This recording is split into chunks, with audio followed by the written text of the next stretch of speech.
और अब जो है वित्त मंत्री ने कहा है कि हमने 58% पूरी कर ली है, यानी कि पूरे एक बजट इनका निकल गया, सिर्फ 8% ही इनका घोषणा पत्र के अंदर बढ़ोतरी हुई है।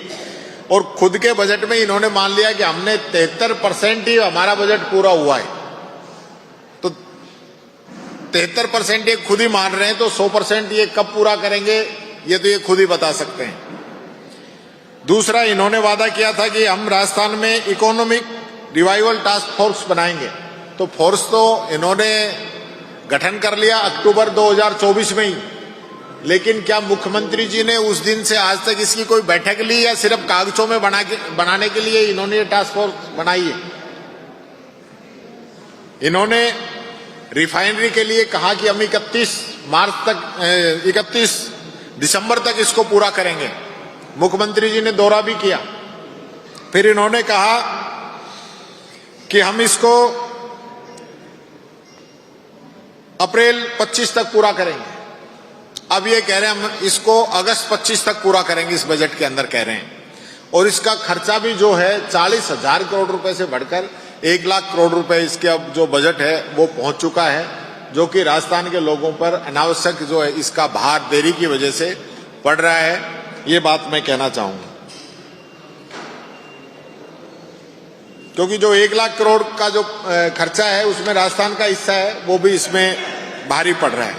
सरकार की स्थिति ये हो गई है कि पेंशन और सैलरी के पैसे इन लोगों के पास नहीं है, बड़ी बड़ी घोषणाएं करके लोगों को गुमराह करने की बात कर रहे हैं।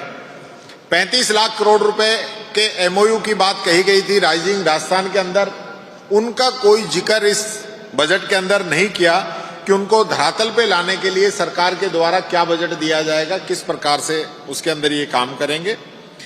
मैं ये भी कहना चाहूंगा कि बजट में एसेट मोनेटाइजेशन की बात कही गई है, यानी कि सरकार अपनी जो सरकारी संपत्तियां हैं उनको बेचने का काम करेगी, उनको बेच के जो है पैसे लेके आएगी, उनसे राजस्थान सरकार अपना खर्चा चलाएगी। ये हालत इस सरकार की हो चुकी है।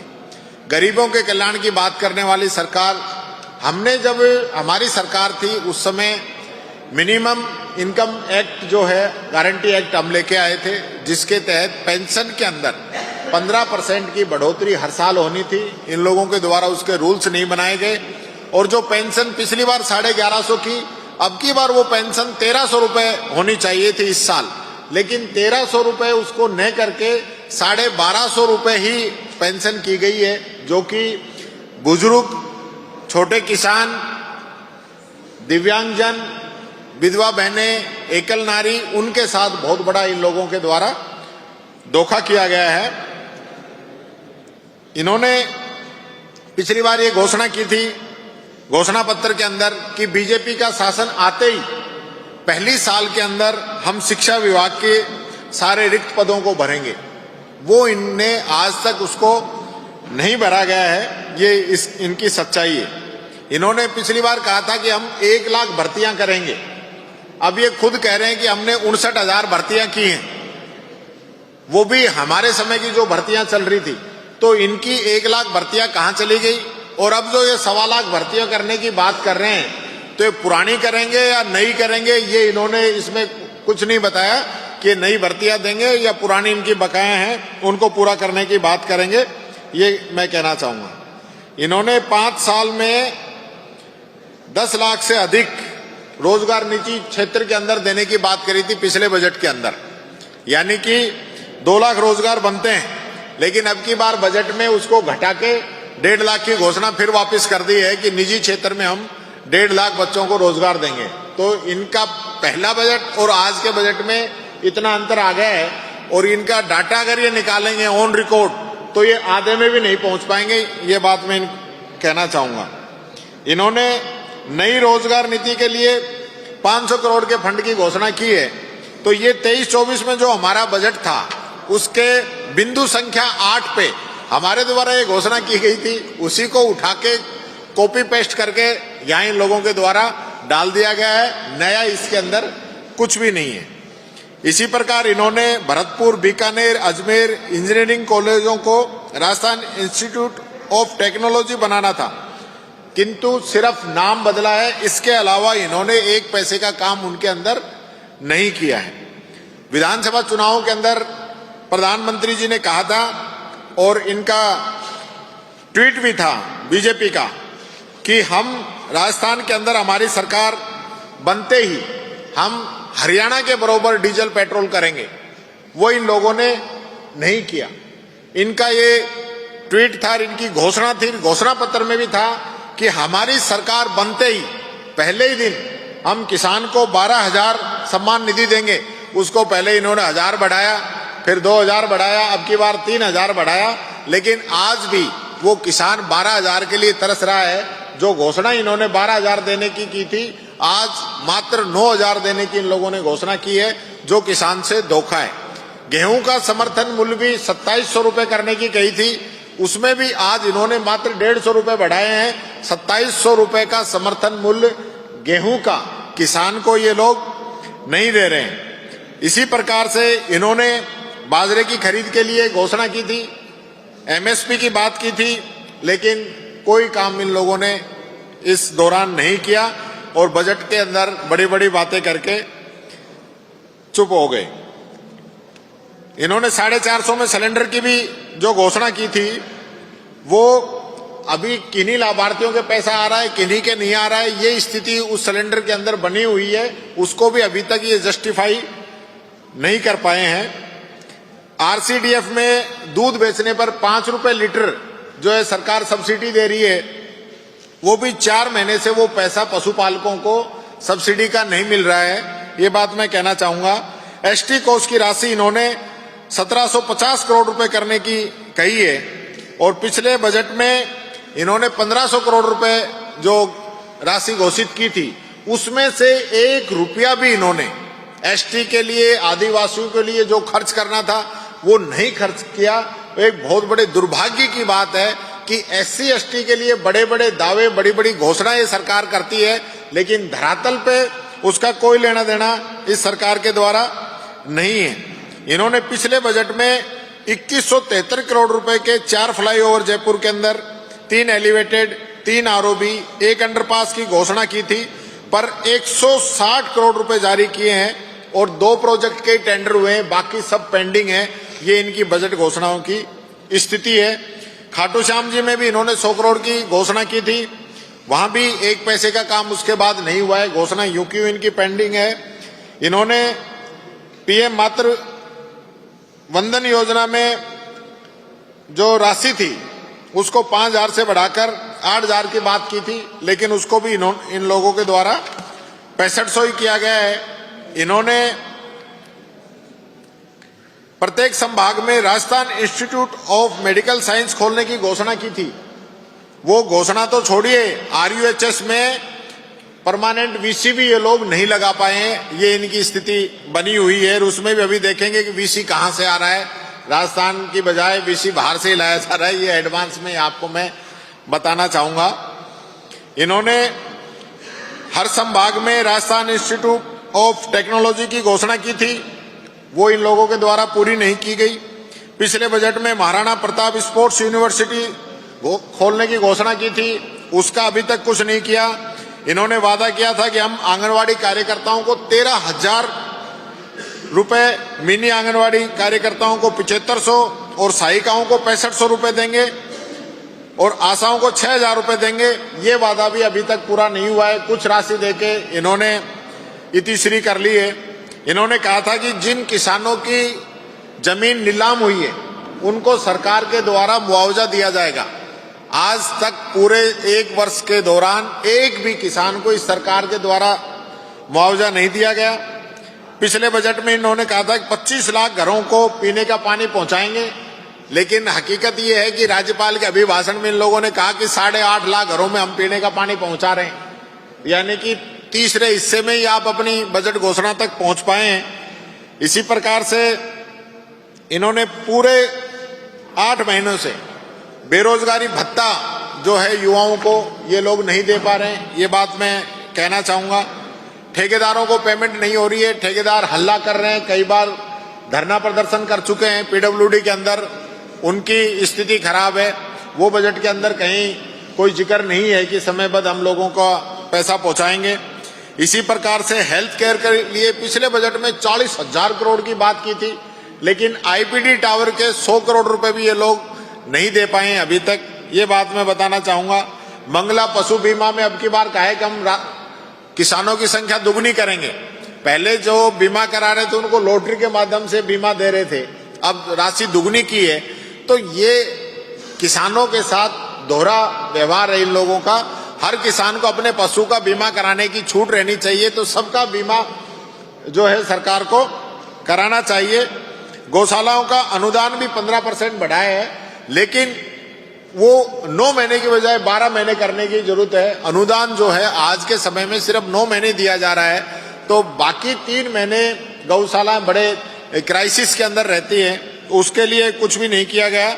और पिछले बजट में बिशन सिंह शेखावत पत्रकारिता पुरस्कार की घोषणा की गई थी, लेकिन मैं चाहूंगा कि आप जितने भी हमारे पत्रकार साथी हैं, इस वर्ष किसी को भी ये पुरस्कार मिला हो तो आप मुझे जरूर बताएं, क्योंकि मेरी जानकारी में नहीं है कि ये पत्रकारों की जो घोषणा की थी वो पूरी की हो। और जो हमारी पिछली जो घोषणाएं थी जो इस सरकार ने रोक दी है, 100 हमारे मेगा जॉब फेयर लगते थे, वो इनको रोकने का काम किया है। अनुप्रति कोचिंग में 30,000 युवाओं का चयन अभी तक इन लोगों ने नहीं किया है। 300 करोड़ रुपए की लागत से APJ Abdul Kalam institute of technology Jaipur वो रोक रखा है इन लोगों ने। 350 करोड़ रुपए से राजीव गांधी एविएशन यूनिवर्सिटी का काम इन लोगों ने रोक दिया है। कोटा में माइनिंग यूनिवर्सिटी थी, उसका काम इन लोगों ने रोक दिया है। बाबा आमटे दिव्यांग विश्वविद्यालय जयपुर के अंदर और जोधपुर के अंदर जो बन रहे थे उनको इन लोगों ने रोक दिया है। Rajiv Gandhi scholarship for academic excellence योजना का नाम बदल दिया और बच्चों की संख्या भी 500 से 300 कर दी। समय पे भुगतान नहीं कर रहे हैं, बच्चों को भीख मांगनी पड़ रही है विदेश के अंदर। ऐसी स्थिति इस सरकार के द्वारा उन लोगों की कर दी गई है। नेट सेलेक्ट के अंदर भी जो विद्यार्थियों को फेलोशिप मिलनी थी वो 3 साल तक 20,000 रुपए स्कॉलरशिप राज्य सरकार से देने की योजना है, वो भी नहीं दे रहे हैं। कालीबाई भील और देवनारायण योजना में 30,000 स्कूटी की हमारी घोषणा थी। ये घोषणाएं स्कूटियां के अंदर पेड़ पौधे जाम चुके हैं और सरकार जो है स्कूटी बांट नहीं रही है। ये स्थिति इस सरकार की बनी हुई है। आरटी में 9वीं से 12वीं तक की पढ़ाई निःशुल्क की थी, जिसका पैसा ये सरकार अभी नहीं दे पाई है। पिछले बजट का ये हालत है इनकी। राजस्थान राजीव गांधी ग्रामीण और शहरी ओलंपिक गेम जो हमने कराए थे विशेष रूप से युवाओं के लिए, ग्रामीणों के लिए बहुत बड़ा काम था, वो काम भी इन लोगों के द्वारा बंद कर दिया गया है। तो इस प्रकार से मेरे पास काफी इस सरकार की जो स्थिति है वो मैं आपको बता चुका हूं, और भी काफी हैं। आप चाहेंगे तो मैं उन सारी चीजों को भी बताने के लिए तैयार हूं। बाकी ये जो बजट जिस प्रकार से लोक लुभावन बनाकर राजस्थान की जनता से एक प्रकार से विश्वास को खत्म करने वाला इन लोगों ने पेश किया है। लोग उम्मीद लगाते हैं लेकिन उसके बाद धरातल पे कुछ आता नहीं। ऐसा लोक लुभावन बजट इन लोगों के द्वारा पेश किया गया है और विशेष रूप से युवाओं के साथ लगातार धोखा कर रहे हैं। पहले घोषणा की 1 लाख की, फिर घोषणा की 4 लाख की, अब फिर घोषणा कर दी 1.25 लाख की। पता नहीं एक घोषणा को कितनी बार करेंगे और पूरा करेंगे या नहीं करेंगे, ये स्थिति इस सरकार की है। अब मैं चाहूंगा आप कोई क्वेश्चन पूछना चाहें तो।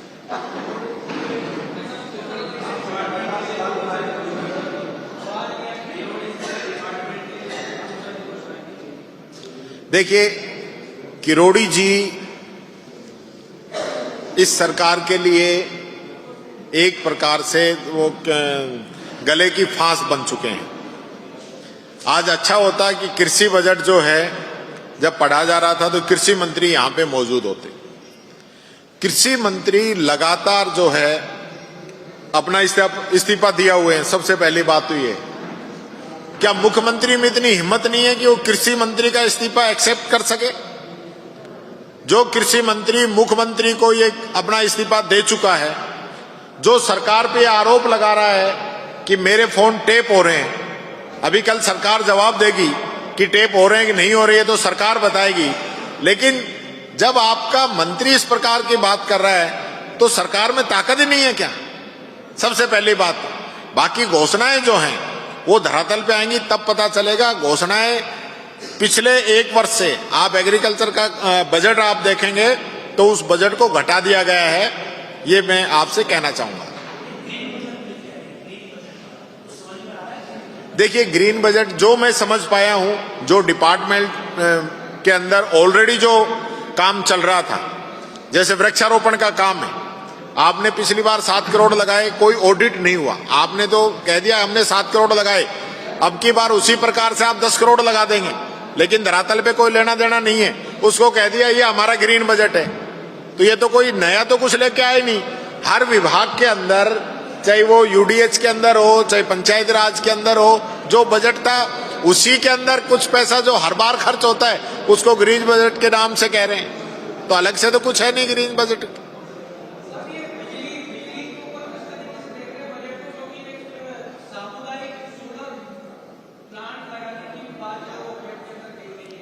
देखिए, आप सबसे पहले तो आप अगर इस चीज को समझेंगे कि जिस प्रकार से इसकी लैंग्वेज यूज करते हैं, सबसे पहले तो यह है कि चरणबद्ध तरीके से, और वो चरण कितने चरणों में रहेगा इसका कोई यहां पे बताया नहीं गया है सरकार की तरफ से। पहली नंबर बात, जब हम 100 यूनिट फ्री बिजली दे रहे थे, 1 साल से एक भी आदमी को उस योजना का नया मेंबर इन लोगों ने नहीं जोड़ा।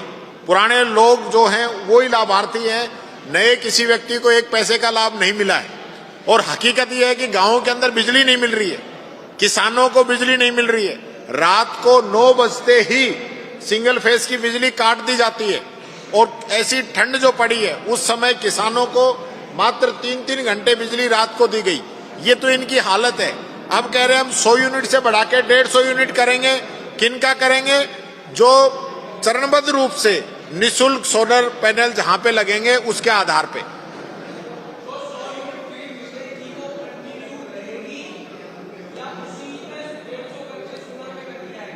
मेरे को जो लगता है, क्योंकि ये क्लियर तो इनको करना चाहिए था क्या करेंगे, लेकिन मेरे को ये जो लगता है, पहले भी इस प्रकार की काफी जो सोलर एजेंसियां हैं जो किराए पे बिल्डिंग चाहती हैं, उनके पास जगह नहीं है, सोलर पैनल तो हैं, कि वो अपने पैनल लगा लें, उसमें जितनी बिजली लोगों को चाहिए उसको दे दें, बाकी वो सरकार को बेच सकें। मेरे को लगता है ये इसी प्रकार का कोई प्रपोजल लेके आएंगे। प्राइवेट लोग आएंगे, किराए की जमीन किसान की या आम व्यक्ति की रहेगी, वो अपनी जमीन देगा, जमीन के एवज में उसको 150 यूनिट फ्री दे देंगे, बाकी वो पैसे कमाएगा। मेरे को जो लगता है, बाकी तो सरकार बताए।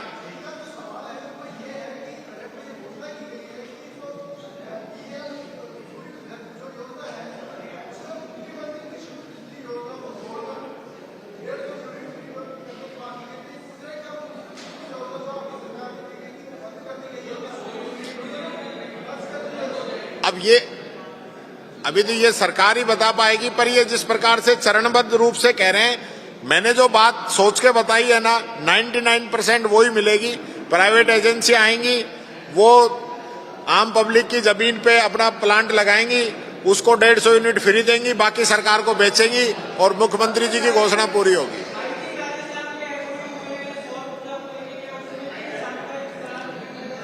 देखिए, 35 लाख करोड़ के एमओयू जो बताए गए हैं, अब धरातल पे तो क्या आएंगे। कई लोग मेरे से ऐसे भी मिले हैं जो कह रहे साहब मेरे तो एमओयू पे साइन ही नहीं है, यानी एमओयू पे एक पक्ष का साइन है। 1 नंबर बात, ऐसे भी लोग मिले कि मेरे से जबरदस्ती एमओयू करा दिया मैं, यानी इससे बड़ा उदाहरण क्या होगा। भरतपुर के अंदर, जहां भरतपुर में राइजिंग राजस्थान की, सुनो भाई, भरतपुर के अंदर राइजिंग राजस्थान की जहां मीटिंग हुई और एक एमओयू किया गया सरकार के साथ, वो एमओयू किसका था? जिस होटल के अंदर मीटिंग हो रही थी उसी का एमओयू कर रखा है। जो होटल बन चुका है, जिस होटल के अंदर राइजिंग राजस्थान की मीटिंग हो रही है, और उसी होटल का आपने एमओयू कर लिया, तो ऐसा फर्जीवाड़ा है। ऑन रिकॉर्ड प्रूफ के साथ कह रहा हूं, चेक करवा लें कि कहां पे मीटिंग हुई थी, कौन सा होटल है।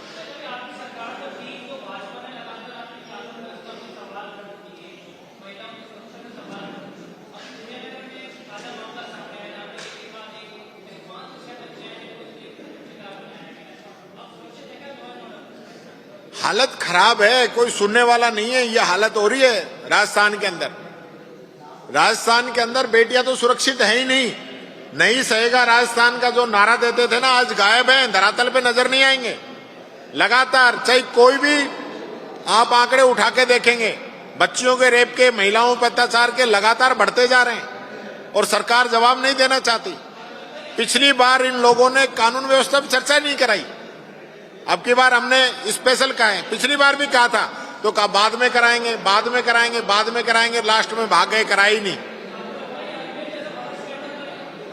देखिए ये बड़ा मामला है, बड़ा स्कैंडल है।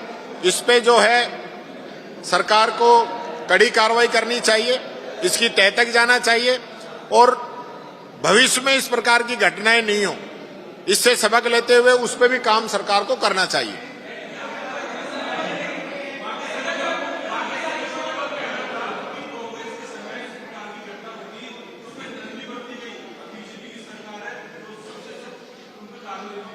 देखिए ये सारे मामले बीजेपी सरकारों में आ रहे हैं। ये जो हवाई भाषण देने से काम चलने वाला नहीं है।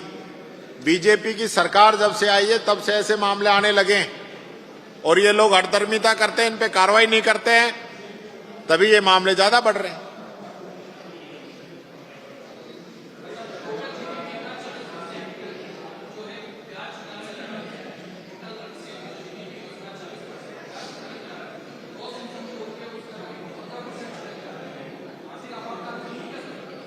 देखिए यहां की बात करें चाहे दिल्ली की बात करें, ऐतिहासिक रूप से कर्जा बढ़ता जा रहा है और सरकार की मंशा इससे निकलने की नहीं है, बल्कि उल्टा कर्जा और बढ़ा रहे हैं। तो ये